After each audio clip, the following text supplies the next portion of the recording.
Fundamentos são tudo. Vamos mergulhar nos principais conceitos de gerenciamento de projetos. O primeiro conceito que eu quero te dizer é que todo projeto ele tem um patrocinador. É aquele que dá dinheiro para o projeto, mas ele não dá dinheiro de graça, assim. Provavelmente surge uma ideia. Na metodologia Prince, isso é chamado de business case. É um racional que mostra que vai gerar valores. Já no framework do PMI, a história é começada a partir desse ponto, onde o patrocinador já teve a decisão de criar o projeto. Então ele criou o projeto, essa ideia fantástica, algo que tem começo, meio e fim. Então é o patrocinador que fornece os recursos financeiros para o projeto. E é claro que ele faz isso tendo em mente que esse dinheiro precisa voltar. Quando o patrocinador cria o projeto, imediatamente ele deve nomear um gerente de projeto. É aquele que vai administrar o projeto, vai administrar o orçamento, vai administrar o cronograma e principalmente vai administrar a equipe.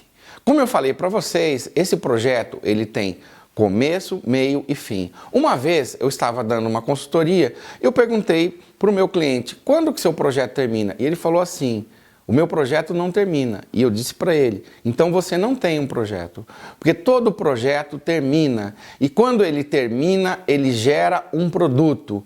É como se o projeto fosse um organismo vivo, né? E antes de morrer, ele bota um ovo, ele gera um produto, que é o produto final do projeto. Ele é entregue para um outro personagem, cliente, aquele que recebe o produto do projeto e fica feliz com o produto. Você provavelmente está olhando por que esse cara está sorrindo, porque ele não abriu a caixa. Não é nada disso. Ele está sorrindo porque esse produto tem características especiais, chamadas de requisitos, que atendem totalmente às necessidades do cliente. Então, requisitos são as características especiais que o produto tem, que atende às necessidades do cliente. Todo gerente se apoia em um líder técnico. O nerd, é aquele que tem a metodologia para construir o projeto. É aquele que sabe dos detalhes técnicos. O problema é que, às vezes, as pessoas confundem o líder técnico com o gerente de projeto. São talentos completamente diferentes. O gerente ele tem que ter facilidade de lidar com pessoas. Não necessariamente o líder técnico tem que ter essa facilidade. Ele tem que entender do produto, da criação do produto, da engenharia do negócio. Agora, pensa comigo, se você não é patrocinador, você não é o cliente, você não é o gerente e nem o líder técnico, o que você é? Você é peão, meu amigo, você é peão, você é o cara que rema, você é o cara que faz trabalho, aquelas pessoas que pejorativamente o gerente chama de recurso, né?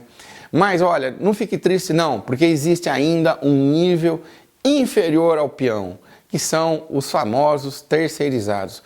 Coitado dos terceirizados, né?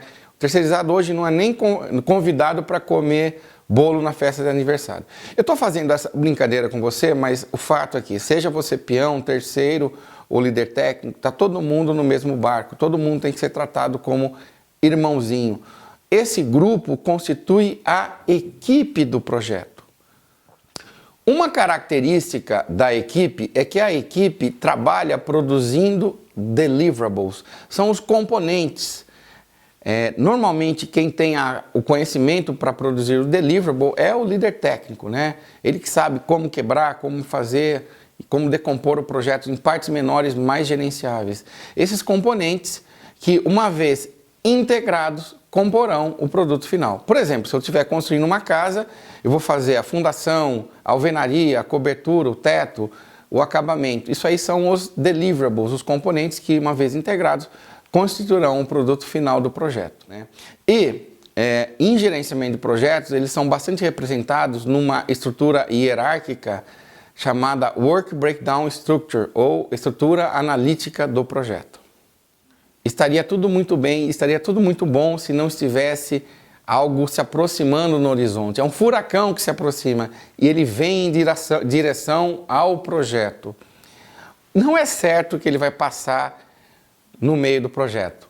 Talvez ele passe, talvez não. Isso é chamado de risco.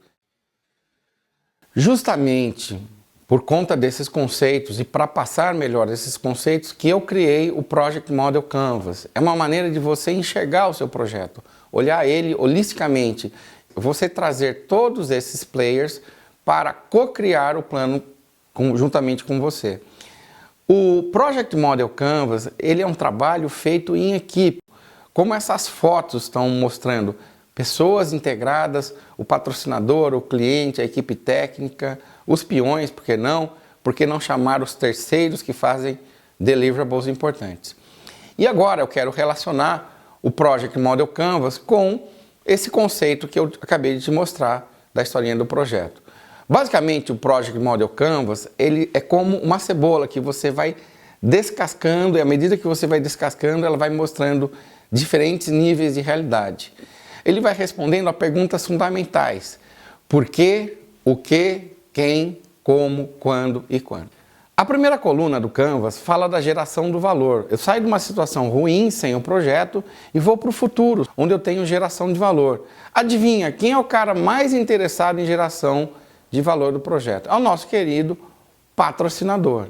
A segunda coluna, ela fala de um produto que é gerado no final do projeto e que é recebido pelo cliente, que por sua vez é o responsável por dizer os requisitos. Então, essa segunda coluna é a coluna do cliente. A terceira coluna, ela fala de uma organização temporária que é criada para o projeto e muitas vezes liderada pelo gerente de projeto e a sua equipe. Às vezes, a equipe assume um papel também de gestão. A quarta coluna é a coluna técnica, onde é feita a equação técnica do projeto. É onde eu preciso ter uma metodologia técnica para decompor o produto em deliverables que devem ser construídos pela equipe em determinadas condições. Quem é a pessoa mais capaz para dizer isso? É o nosso querido nerd, olha lá, o nosso líder técnico. E finalmente, eu diria que a última coluna é a coluna do compromisso, onde toda a equipe considera os riscos que existem e baseado nesse risco, todo mundo olhando um no olho do outro, nós fazemos uma promessa de tempo e nós fazemos uma promessa de custo.